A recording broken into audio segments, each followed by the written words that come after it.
Just in, isang nakakalokang balita ito dahil isang scam wedding ang naganap sa Fairmont Hotel sa Cagayan de Oro City. Pero this time, mga supplier ang na-scam. Walang kasalang naganap dahil ginayuma lang daw ng bride ang groom. Nakakakilabot dahil hating gabi na nang kumalat ang balitang ito na ginayuma daw ng bride ang groom. Pero nawala ang bisa ng gayuma nang wisikan siya ng asin ng kanyang kaibigan mismo sa kanyang kasal kanina. Bigla siyang natauhan at nagulat sa lahat ng nangyari. Ang mas nakakaloka dito dahil lahat ng kasal ay bunga lang pala ng imahinasyon ng bride.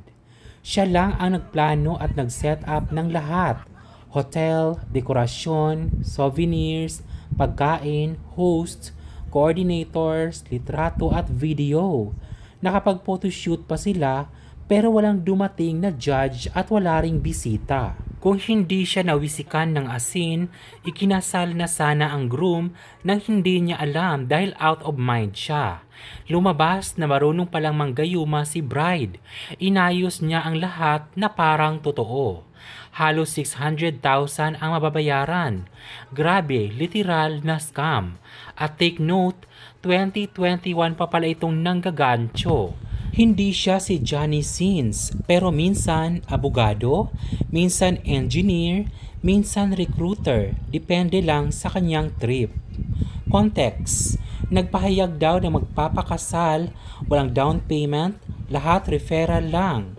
Nagpakilala pang konektado sa mga sikat na vlogger sa Davao, gaya ni na Bite King, Brother, The Fake Ash at iba pa. 3 p.m. dapat ang kasal. Handa na ang decor, pagkain, photographer, at lahat. Pero nag-alas 8 na ng gabi, walang bisita at walang judge na dumating. Napansin ng kanyang mga kasamahan si groom na para daw siyang nasa gayuma. Si bride ang sumasagot sa lahat ng tanong, parang toddler si groom na dependent sa nanay. Pati nung nagpa-order sila ng lechon, si bride ang sumagot sa usapan tungkol sa bayad. Pero nung nasabligan ng asin si groom, bigla siyang nanghina pagkatapos nun parang na brother siya. At nang nalaman niya ang nangyari, bigla siyang nagulat kung bakit siya ay ikakasal na. Napakadami niyang nabiktima tulad na lamang sa post ni Jen na nagsasabing scammer alert. Real name, November Justin Gay Jaudines. Si November Justin Gay Jaudines o aka o alias sobrang dami niyang pangalan tulad na lamang ni Ishnia Soto, Christine Sala, Aisha Tin at marami pang iba. Nang i-scam ng mga lalaki na para maging nobyo niya at nagpapanggap na buntis para makonsensya ang lalaki at gagamitin niya ito para makapag-utang, makapag-scam kasi daw marami siyang projects na mga road concreting house renovations, minsan naging engineer, naging abogado. Kaya mapapaniwala ang magiging BF niya na totoong may project siya kasi madami din siyang mga account na iba-iba siya lang din nagre-reply. Pag nabuko na naghahanap ulit ng mai-scam. Naku po, kakaiba pala itong trip ni Ating. Lahat ng mga taong pwede niyang ma-scam depende na lang anong sitwasyon maisip niya at kung ano ang pwede niyang i-scam sa inyo. Tulad nito na may mangyayari sa inyo na buntis kaagad yan tapos magsasabi na nabibleeding siya para naman todo alala ang mga boylet niya at mapeperahan na naman niya. Taba at bilbil lang pala yun at di po talaga yan buntis. Napaka-blank na babaeng yan, best actress at best scammer. November Justin Jaudines, ang real name naman niya, November Justin Gay Jaudines. Maraming alias name yan, ingat tayo sa mukhang ito. Ayon naman sa post ni Darby noong October 2021, scammer alert! November Justin Jaudines, taga-Buhangin, Dumanlas, Jaudines Compound. Guys, beware o mag-ingat kayo sa babaeng ito. Magpapakilala siya na team leader sa Flat World.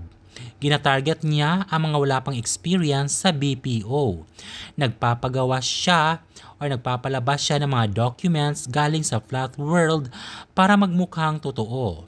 Na-report na rin namin siya sa barangay. Marami na daw kaayo or marami na siyang na-scam. Napablatter na rin siya sa police station. Pero parang ang tigas ng kanyang ulo dahil parang hindi siya natatakot. Ni-scam niya sa loob lamang ng isang buwan ang 20 plus katao na hiningian niya ng pang-internet na refundable daw ng kumpanya. Wala talaga kaming alam kung ano ang patakaran sa BPO dahil lahat ng kanyang mga tina-target ay wala pang mga experience. Nagbigay kami ng 2,500 hanggang 3,000 bawat isa sa amin para konekan niya kami ng internet through company. Lahat kami ay may screenshots sa pag-send namin ng pera sa kanya. Ayon pa sa kanya ay may refund daw siya sa amin dahil hindi niya gusto na makulong siya.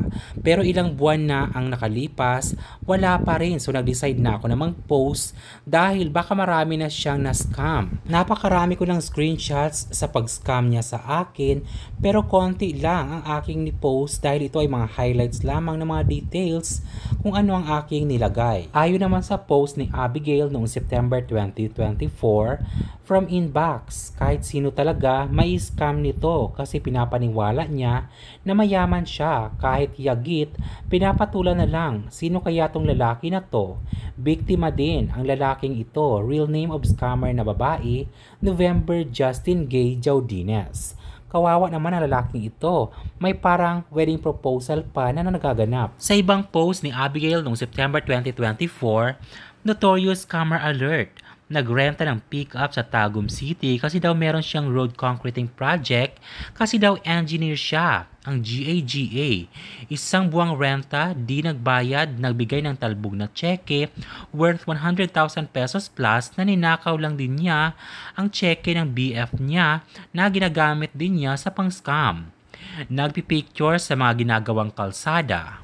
Sa ibang post, Scammer Alert. Lahat ng tao pwede niyang ma-scam. Depende na lang anong sitwasyon maisip niyan. Grabe naman yung elementary grad ka lang pero naging engineer ka. Nagpa-picture sa mga projects para sabihin na sa kanya. Milyon-milyon ang sumatotal na na-scam niya. Ayon naman sa post sa isa sa kanyang mga nabiktima na si Ana noong September 2023, mga DE Mon YO. Ang sarap mag-unwind, mag-buffet sa mga mamahaling hotel, mag-check-in sa Apo View Hotel, mag-travel kung saan-saan, di ba? Carlo Enrico Amable, November Justin Gay Jaudines, masarap gastahin ang pera ko na 1,587,000, di ba? Ito ay ang mga kabilang sa mga na-scam ni November. Dahil meron doon siyang paluwagan at napakarami niyang nabiktima. Ayon naman sa post ni EJ, ngayon lamang January 2025 ay muntika na rin silang ma-scam ni November.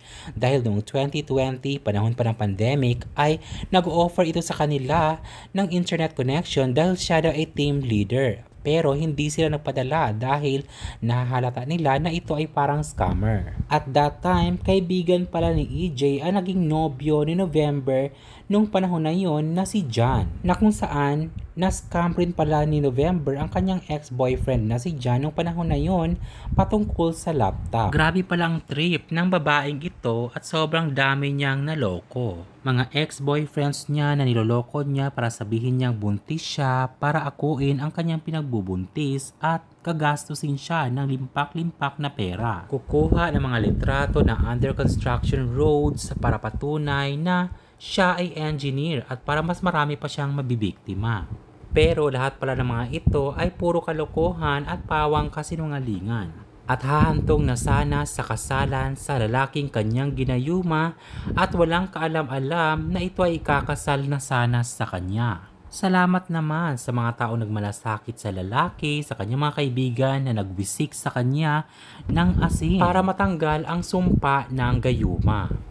Malamang sa malamang, halos lahat ng mga tao doon event organizer, wedding organizer, foods, lahat photographers ay nagayuma rin siguro ni November dahil napaniwala niya ito at walang bayad ang mga gastos. Pero pangit ang ending ng story ni November at hindi naging fairy tale dahil nga inaresto siya ng mga otoridad o mga pulis sa kanyang panggagansyo at panloloko sa mga tao. Pero syempre, sobrang good news naman ito para sa kanyang mga nabiktima.